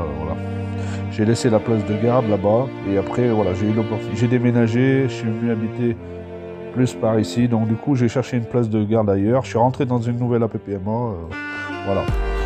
Après, voilà, donc j'avais à peu près 35 ans, ma passion elle continuait, et voilà, elle a toujours joué un rôle majeur, c'est-à-dire qu'il y a à peu près 35 ans, on va dire qu'il y a 9 ans de ça.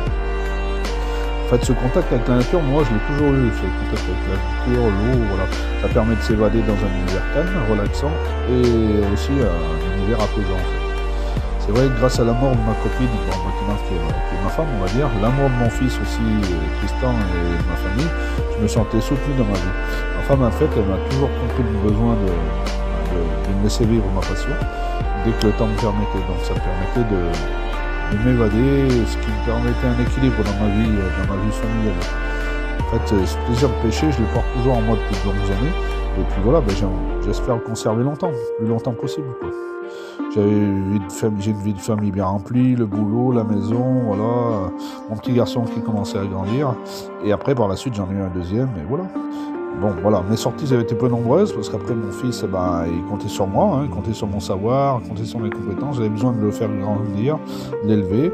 Après, j'ai eu un deuxième enfant, donc voilà, j'ai besoin d'être présent pour eux, ce que j'ai toujours fait et ce que je ferai toujours. Et à côté de ça, ma passion, un peu restreinte, quoi, et du coup, un peu moins de pêche, quoi. Mais bon, chaque fois que je partais à la pêche, en fait, mes pensées les accompagnent. Donc voilà, j'ai toujours en faire en sorte que ma passion, elle évolue en fonction de mes connaissances dernière année. Et je voulais surtout pas que ma passion, elle prenne le poids sur ma vie familiale. Je veux essayer de faire les deux à la fois.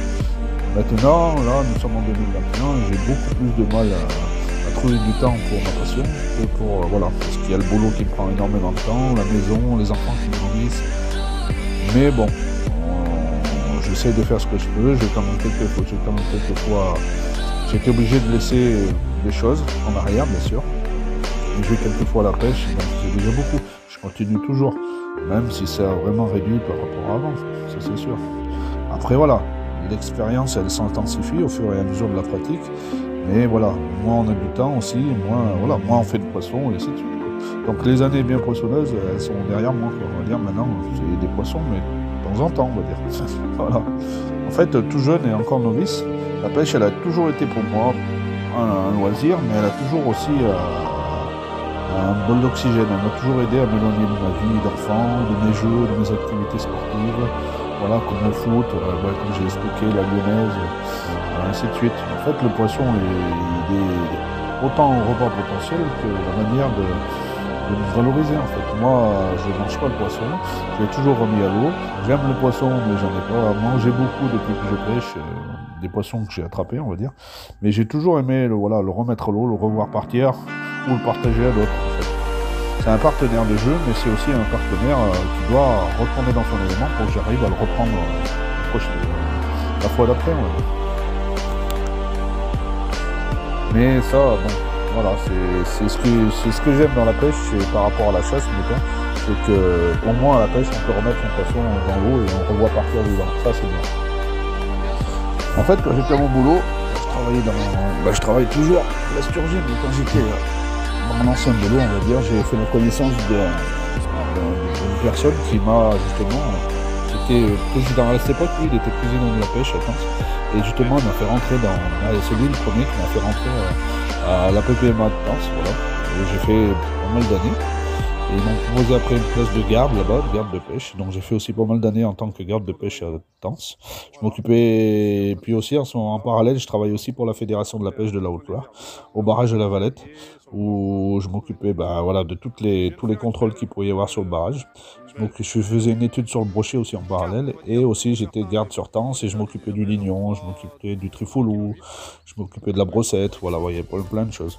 C'est des bons souvenirs, voilà.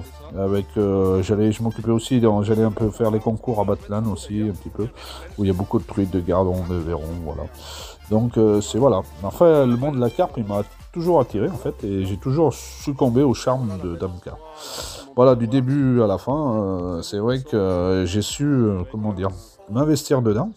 Et voilà, donc j'ai pêché aussi au club de Vauchette pendant 2 ans. J'ai fait mes premières carpes en étant là-bas. Par la suite, après, j'ai fait plein de bonnes rencontres. J'ai eu le privilège d'intégrer donc ce club.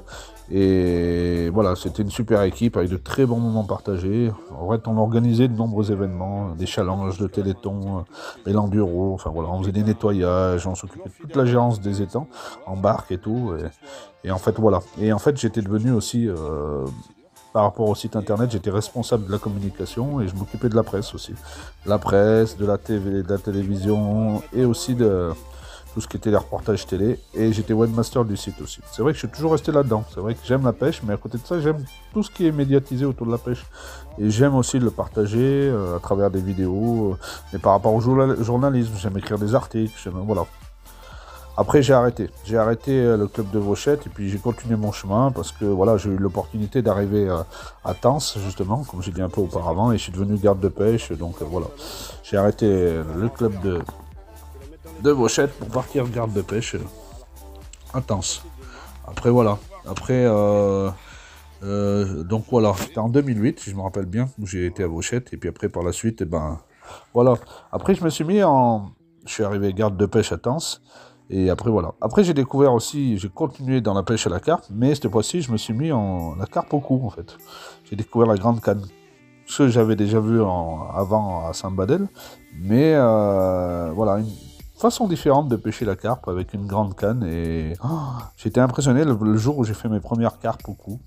Voilà, je pensais qu'il n'y avait qu'en batterie que je pouvais sortir de grosses carpes, mais en fait je me suis rendu compte que malgré tout, il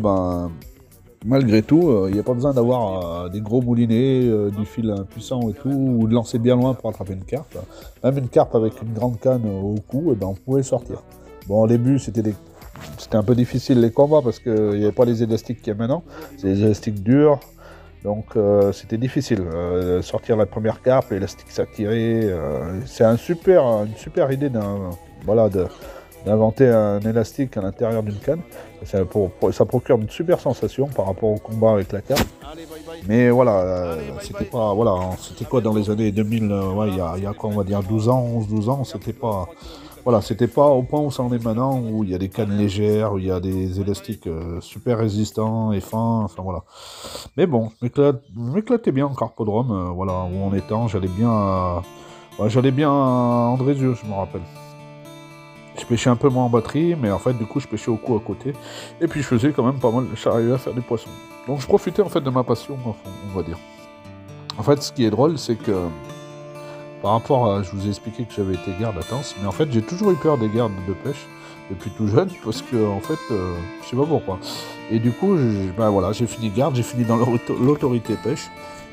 Enfin, j'ai fini, ça c'était il y a quelques années, on va dire. Mais voilà, en fait, voilà, j'ai des souvenirs où j'étais un peu en infraction par rapport avec des gardes et je m'en suis toujours sorti. Il y a des moments où j'ai pêché sans carte, ça m'était déjà arrivé. Il y a des moments où j'ai pris des trucs non maillés aussi, ça m'est déjà arrivé. Et le garde est arrivé pour me contrôler et j'ai réussi à la remettre à l'eau dans son dos parce qu'il s'est retourné ou des petits trucs comme ça. Et voilà, en fait, c'est marrant. Moi. Où je pêchais des vifs, voilà, j'ai pêché des vifs avec pisette ou des trucs à la main, enfin voilà. J'ai fait quelques erreurs de débutant, on va dire. Pas des erreurs de débutant, mais on va dire voilà, on est tenté à faire plein de choses à la pêche. C'est pas forcément dans la légalité. Et donc voilà, c'est comme ça. C'est des moments un peu spéciaux, mais c'est des moments et voilà, on s'en rappelle. Voilà. Donc voilà. Et le paradoxe en fait, c'est qu'en fin d'année 2011, on m'a proposé une place de garde de pêche et donc voilà, c'est moi qui ai représenté la loi alors que j'ai toujours eu peur un petit peu des gardes de pêche et je me suis toujours méfié justement de cette autorité-là, quoi, en fait. Et du coup, j'avais fait pas mal d'infractions, voilà, où j'aurais pu me faire prendre plus que ça. Et du coup, le paradoxe, c'est que, voilà, quelques années après, bah, c'est moi qui suis garde, donc c'est marrant. Donc voilà, en 2012, j'ai attaqué ma première fonction de garde, donc garde de pêche à Caen, et puis voilà. Après, voilà, garde de pêche, je le faisais en fonction de mon boulot, parce que c'est pas toujours simple aussi de consacrer son temps à la pêche, de faire aussi, justement de consacrer son temps en tant que garde de pêche, mais aussi de travailler, donc il faut tout concilier, donc c'est pas facile. Mais bon, après, avec tout ça, je m'en suis quand même bien sorti, je suis resté quelques années, pas mal d'années à Tence, et puis après, voilà. Et après, je suis devenu conseiller technique pour la société de pêche Tence, donc voilà, en fait, je m'occupais plus, on va dire, de tout ce qui est aussi la presse, aussi du site internet, enfin voilà. J'ai laissé la place de garde là-bas, et après, voilà, j'ai eu l'opportunité, j'ai déménagé, je suis venu habiter plus par ici, donc du coup, j'ai cherché une place de garde ailleurs, je suis rentré dans une nouvelle APPMA, voilà. Après, voilà, donc j'avais à peu près 35 ans, ma passion elle continuait et voilà, elle a toujours joué un rôle majeur, c'est-à-dire qu'il y a à peu près 35 ans, on va dire qu'il y a 9 ans de ça. En fait, ce contact avec la nature, moi je l'ai toujours eu, ce contact avec la nature, l'eau, voilà. Ça permet de s'évader dans un univers calme, relaxant et aussi un univers apaisant en fait.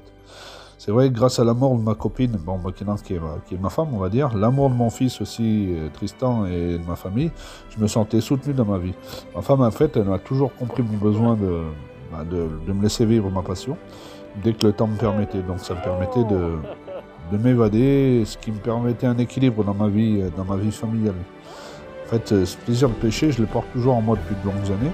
Et puis voilà, j'espère le conserver longtemps, le plus longtemps possible, quoi. J'ai une vie de famille bien remplie, le boulot, la maison, voilà, mon petit garçon qui commençait à grandir. Et après, par la suite, j'en ai eu un deuxième, et voilà. Bon, voilà, mes sorties avaient été peu nombreuses, parce qu'après, mon fils, il comptait sur moi, il comptait sur mon savoir, comptait sur mes compétences. J'avais besoin de le faire grandir, de l'élever.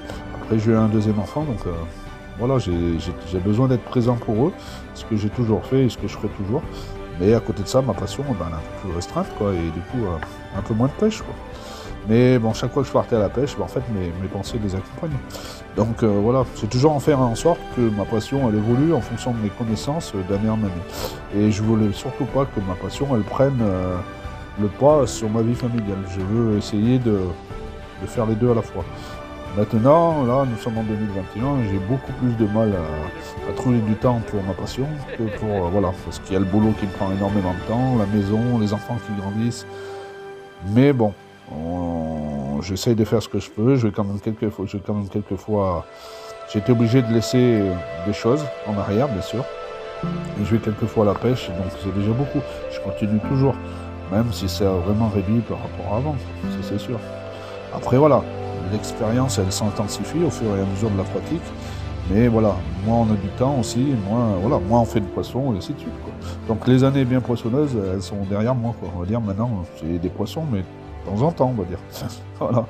En fait, tout jeune et encore novice, la pêche, elle a toujours été pour moi un loisir, mais elle a toujours aussi un bol d'oxygène. Elle m'a toujours aidé à m'éloigner de ma vie d'enfant, de mes jeux, de mes activités sportives, voilà, comme le foot, comme j'ai expliqué, la lyonnaise, ainsi de suite. En fait, le poisson il est autant au repas potentiel que la manière de me valoriser en fait. Moi, je ne mange pas le poisson, je l'ai toujours remis à l'eau. J'aime le poisson, mais j'en ai pas mangé beaucoup depuis que je pêche, des poissons que j'ai attrapés, on va dire. Mais j'ai toujours aimé le remettre à l'eau, le revoir partir ou le partager à d'autres. En fait. C'est un partenaire de jeu, mais c'est aussi un partenaire qui doit retourner dans son élément pour que j'arrive à le reprendre la fois d'après, on va dire. Mais ça, bon, voilà, c'est ce que j'aime dans la pêche, c'est par rapport à la chasse, mettons, c'est que au moins à la pêche, on peut remettre son poisson dans l'eau et on le revoit partir vivant. Ça, c'est bien. Mais j'arrive quand même à en garder de ce temps-là, justement, et d'en donner encore à la PPMA de Bassin Massé. Donc, je suis rentré dans le bureau, je suis devenu secrétaire, voilà, cette année. Donc, j'ai pris mes fonctions il n'y a pas longtemps. Je m'occupe aussi du site internet, je suis webmaster du site internet. Je gère aussi, je suis photographe aussi, c'est moi qui prends les photos la plupart du temps. Donc je les mets sur le site internet, je fais des articles aussi. Et en même temps, voilà, je suis secrétaire, donc pour les papiers, ainsi de suite. Donc c'est cette année, parce qu'avec le Covid, c'est compliqué d'avoir eu des assemblées générales. L'année passée, on n'a pas pu la faire parce que c'était une année très noire. Cette année, on a réussi à la faire, mais bon, c'est pas une année facile non plus. Mais voilà, on a pu réélire le bureau, donc cette fois-ci, voilà, c'est sûr, je suis secrétaire, ça a été officiel. J'ai été présenté à la presse, ainsi de suite, et puis voilà. En fait, voilà, je me sens bien à Bassin Massé, je suis entouré t'as un souci, mais voilà, c'était différent, on va dire. Et puis voilà, je suis content de ma fonction de secrétaire. C'est vrai que bon, là j'ai pris de l'âge, maintenant j'ai 44 ans, j'ai plus mes 20 ans, 25 ans, je peux chez la carte, ou 30 ans, où je pourrais courir partout en tant que garde, je peux partir sur les rivières, ainsi de suite. J'ai pris un peu d'âge, pas vieux non plus, mais bon voilà. Mais surtout, avec mon boulot, ça me prend beaucoup de temps. Donc voilà, en fait, la PPMA de Bassin Massé organise des enduros, fait pas mal de choses aussi, des concours carnassiers.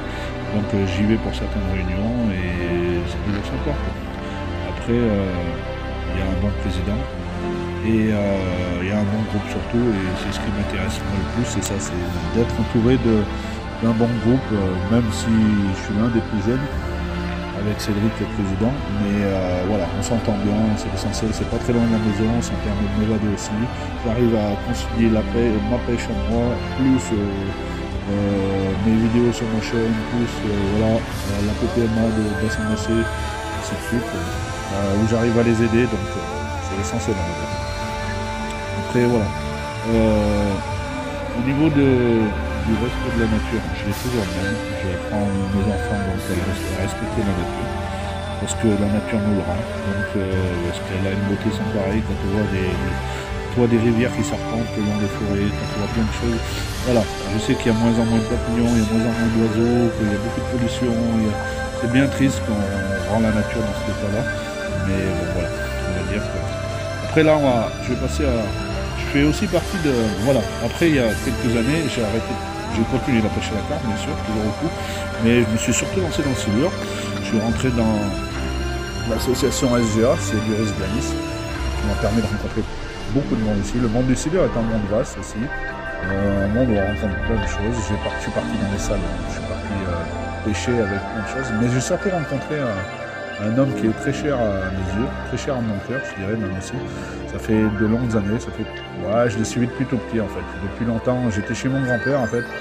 Quand il y avait mon grand-père, et à son âme à l'époque, et sur Chasse et Pêche, je regardais déjà les articles, et je voyais écrit un certain monsieur Tanzili Jean-Claude, passionné de silure, guide de pêche. Et voilà, j'ai commencé de regarder mes premiers reportages à la télé.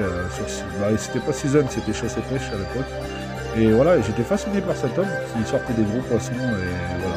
Donc je pensais pas un jour le rencontrer, je me suis dit voilà, ça reste un pêcheur que j'aimerais, je suis passionné par lui parce que je trouve ses exploits formidables. Et puis voilà, j'ai eu la chance et le privilège, on va dire, de le rencontrer un jour. Et puis voilà, et là ça fait 10 ans qu'on est amis, presque plus d'une dizaine d'années, ça fait 10 ans qu'on pêche ensemble. Il m'a permis de faire beaucoup de poissons, de faire des silures. Et voilà, je suis devenu amoureux du silure par la suite. En fait, j'ai fait des petits poissons plus gros, on va dire. Mais voilà, c'est un poisson majestueux, c'est un poisson combatif. Franchement, voilà, il procure énormément d'émotions. Et on peut le pêcher de différentes sortes. Ouais, franchement, c'est pas... Ça, voilà, si, la taille, c'est important. J'ai réussi à sortir presque un poisson de 2 mètres. Je suis content, j'en ai pas fait beaucoup. J'en ai pas fait de poisson de 2 mètres encore. J'en ai vu un, j'en ai tenu un. J'ai même fait un contenu stomacal en rentrant mon bras dans son estomac pour voir ce qu'il avait mangé dans un poisson de 2 mètres. Mais voilà, mon plus gros, il est d'1 mètre 87, 50 kg à peu près. Ce qui est déjà bien. Et j'espère faire des poissons avoisinant les 2 mètres ou 62 mètres plus tard. Mais voilà, mais grâce à Jean-Claude, en fait, ça m'a permis, je l'ai rencontré dans les salons, et puis ça m'a permis d'aller pêcher avec lui. Et il est guide de pêche depuis de longues années. Et je suis rentré dans son univers, j'ai appris je le connaissais un petit peu, mais j'ai appris vraiment à l'apprécier. Je me sens très proche en fait. C'est un peu comme voilà, je vous ai beaucoup parlé de mon papa auparavant. Mon papa, il est mort à 50 ans. L'alcool l'a beaucoup rongé, on va dire. Et il a fait une crise qui malheureusement a opté sur le cerveau et le cœur et ainsi de suite. Donc ça a été difficile. C'était des années difficiles pour moi de perdre mon papa. J'étais jeune, j'avais une vingtaine d'années, quelque chose, et ça a été difficile de ne plus avoir de papa. Même si mon père n'a pas été présent dans ma vie, parce que mes parents ont divorcé des années avant. Et j'ai toujours été élevé par ma maman. Et du coup, ça a été difficile de perdre mon papa.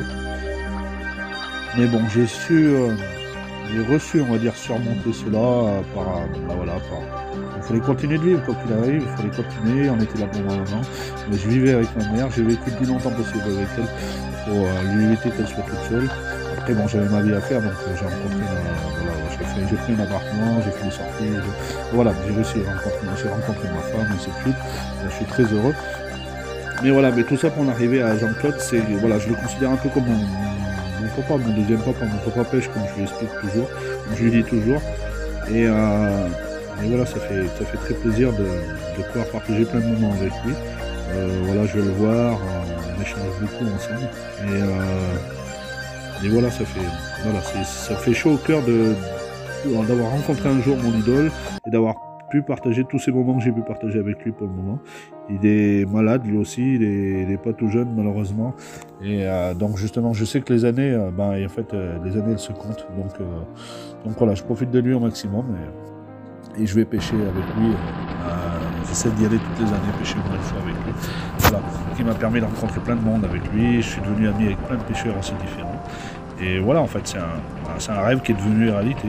C'est vrai que c'était quoi dans les années 2010, on va dire, 2009, où je l'ai enfin rencontré. Puis après, voilà, moi je suivais son parcours en fait depuis son enfance, depuis l'enfance. Moi je suivais son parcours à travers ses conférences, ses articles, ses films. Et puis depuis tout jeune, en fait, je dois dire que c'était vraiment mon idole au niveau de la pêche. Et puis voilà, puis les années sont passées, j'ai continué à me dire que voilà, mon idole, je ne l'ai jamais. De toute façon, c'était juste c'est un personnage qui serait inaccessible, c'est un personnage qui habitait pas par ici. Et puis après, j'ai su qu'il habitait justement par ici, qu'il faisait des sorties de pêche, qu'il était guide et tout. Voilà. Et du coup, j'avais vu ses vidéos comme traquer le silure, ainsi de suite. Et voilà, c'était des vidéos pêche du silure, ainsi de suite. C'est vrai que c'était des vidéos qui m'ont vachement impressionné. Et je me suis dit, pourquoi pas combattre ce poisson, pourquoi pas le combattre avec, rencontrer Jean-Claude Tanzély, vu qu'il est par ici. Et puis voilà, ça s'est tout enchaîné. En fait, voilà, c'est un grand personnage. En fait, ce personnage, Jean-Claude, je me devais de le connaître. J'étais fasciné par lui. En fait, voilà, donc j'attendais ce moment avec impatience et un jour, ce moment est arrivé, je l'ai rencontré, j'ai pêché avec lui, en fait, voilà.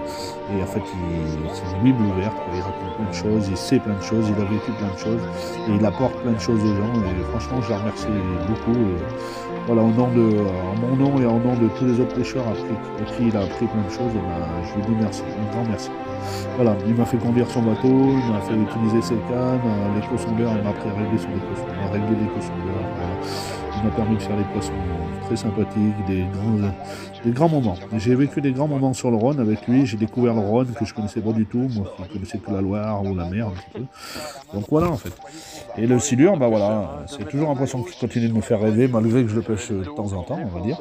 Mais voilà, j'ai fait des photos avec Jean-Claude, j'ai des vidéos, j'ai plein de dédicaces de lui, j'ai plein de produits de lui, j'ai plein de choses qu'il m'a donné aussi. Ben voilà, j'ai fait plein d'aventures. Et ça, je regrette pas du tout, quoi, parce que voilà. Après, en continuité de ça, voilà, en plus de la pêche au silure, j'arrive aussi donc à regarder mon fil en étant secrétaire pour la fédération de la pêche de la Haute-Loire pour bassin bassé, on va dire. Et du coup, voilà, j'arrive à concilier ma pêche, la pêche du silure en même temps, la pêche de la carpe au cou. J'arrive à faire un petit peu des réunions dès que je peux en fonction de mon boulot avec la PPMA de Basse. Et à côté de ça, je continue le site internet, je fais un peu de mes sites internet à moi. Donc voilà, je continue. Ben voilà, nous sommes donc en décembre 2021 et je continue toujours à faire ce que je peux au maximum pour faire perdurer ma passion. Et puis voilà. Sinon voilà, au niveau de Jean-Claude, franchement, il est vraiment, comment dire, c'est vraiment une personne exceptionnelle. On ne peut pas dire le contraire. Voilà, c'est vrai que c'est quelqu'un qui a un savoir énorme, qui a une expérience énorme. Il connaît l'eau comme sa poche, il connaît les poissons comme sa poche. Il a fait des milliers de silures. Et il apporte énormément dans ses conférences et tout. Et franchement, grâce à lui, la pêche, elle en est là où elle en est maintenant. Et grâce à lui, le silure, c'est un poisson qui est respecté par énormément de personnes, même s'il y a toujours quelques détracteurs, on va dire. Le silure est devenu de plus en plus apprécié par les pêcheurs et beaucoup de jeunes le pêchent. Et c'est surtout grâce à Jean-Claude, par tout ce qu'il a apporté. Parce que même s'il a le silure a une mauvaise réputation, en fait, il n'est pas du tout un poisson lourdeau, en fait, comme on dit souvent. C'est un poisson qui combat durement et qui a une force impressionnante, en fait. Après, voilà, on fait des dérives en bateau, on pêche avec des vifs, on pêche avec des leurres. Il y a tellement de façons de pêcher le silure. Et puis, moi j'aime bien, c'est un poisson majestueux. D'accord, il n'a pas une jolie gueule, comme on dit, peut-être. Hein, c'est un poisson à une sale gueule. Il y en a beaucoup qui trouvent. Moi je le trouve pas si moche que ça. Il a des barbillons, voilà. Mais il a un corps qui ondule. C'est un poisson majestueux. Et il peut y avoir des silures albinos aussi au milieu. Il peut y avoir des silures de toute taille. Ils se respectent entre eux. Même si de silures, entre eux, ils arrivent à se manger, les gros mangent les petits. C'est comme ça. Il y a un équilibre qui se forme. Et puis voilà. Et on dit que le silure, il mange beaucoup de poissons. C'est pas vrai. Voilà, il a un estomac, des moments il n'y a rien du tout dans l'estomac, il mange ce qu'il trouve, c'est un carnassier, et comme tous les autres poissons, comme le sandre, comme le brochet, comme la perche, et c'est un poisson qui a besoin de manger comme les autres, donc voilà. C'est vrai qu'il est un peu plus gros, donc il a peut-être un plus gros estomac, donc il a un plus gros appétit, mais c'est pas pour ça qu'il mange tout, c'est pas l'ogre des rivières, comme beaucoup le pensent. Donc voilà, grâce à SGA, comme je fais partie de la Silurus Lenis Association, avec Nico Thierry qui est président, grâce à... Je suis fier de faire partie de cette association parce que c'est une association qui défend le silure, qui a vraiment des valeurs fondées là-dessus, et moi j'ai les mêmes valeurs que je respecte la nature, mais je défends le silure aussi. Et donc voilà, je suis fier d'en faire partie. Voilà, grâce à des personnages comme Jean-Claude Tanzili, un guide exceptionnel, et ben voilà, on pourra, je l'espère, protéger le silure. Donc voilà, en fait, mes années ont été riches en sensations et avec plein de rencontres, on va dire. Voilà. Après, je suis sorti aussi, j'ai fait des sorties avec mes garçons au niveau de la pêche, je les emmenais déjà tout seuls pour leur apprendre des choses. Voilà, comme j'ai expliqué auparavant, en fait, voilà, ils sont peut-être pas forcément orientés sur la pêche comme moi. Ils aiment sortir avec poissons. Mais ce que je veux, c'est surtout qu'ils essayent d'aimer la nature.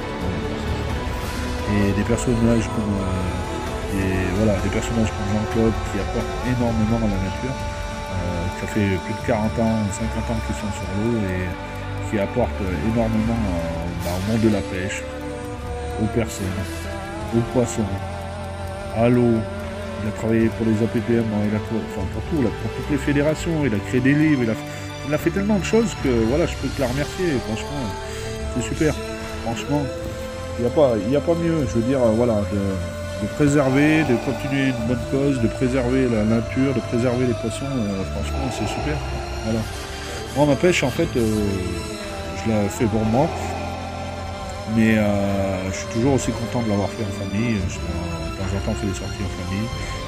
Voilà, j'ai toujours content aussi de l'avoir fait en association avec ceux des APPMA divers, que ce soit à Tence, que ce soit à Basson-Bassé. J'ai toujours aimé ce partage, j'ai toujours aimé ce collectif. Voilà. Pour avoir fait des contrôles avec la gendarmerie de pêche, pour avoir fait des contrôles avec à Tence, pour avoir fait des contrôles à Basson-Bassé, pour avoir été dans les bureaux, pour avoir été à l'organisation de Vauchette, pour avoir été partout, quand j'étais de partout à la fois, webmaster et tout. C'est tous des moments super, franchement j'en oublie, hein, ça c'est sûr, mais c'est tous des moments exceptionnels pour moi. Et c'est des moments où j'étais actif, c'est des moments où ma passion, elle continuait, quoi, et voilà, et j'ai aimé faire tout ce que j'ai fait, je ne le regrette pas du tout, j'espère, voilà, j'ai 44 ans, j'espère pouvoir continuer encore, pendant pas mal d'années, on va dire, à faire cette passion-là, que ce soit différente, hein. Je suis aussi je suis assez adepte de flotte tube, donc j'ai acheté un flotte tube, je pêche en flotte tube, j'essaie de pêcher la verticale, je me suis acheté un petit poisson. Ça c'est pas facile, hein, tout ça. Mais voilà, j'ai des pannes et tout, voilà. Je pêche un peu en flotte tube, je pêche du bord, j'essaie de me remettre à la carpe, là, à la batterie. Voilà, on essaie de différencier ses pêches, quoi, mais voilà, j'ai toujours la même envie en fait. Et bon, voilà, le temps est plus difficile pour moi de le trouver. Donc voilà, donc là je me suis lancé plus, je pêche la carpe et le silure, on va dire, j'ai laissé quand même une brochet, je pêche toujours le tamassin un petit peu, mais c'est compliqué de pouvoir toujours pouvoir tout faire. Donc voilà, j'ai donc mes sites, voilà, j'ai créé des sites toujours, j'ai toujours The Carpix, comme je vous en ai parlé auparavant, avec l'adresse c'est pesquine.e-monsite.com, voilà. Le site, il a une grande ampleur en fait, et il y a beaucoup de monde qui a été dessus.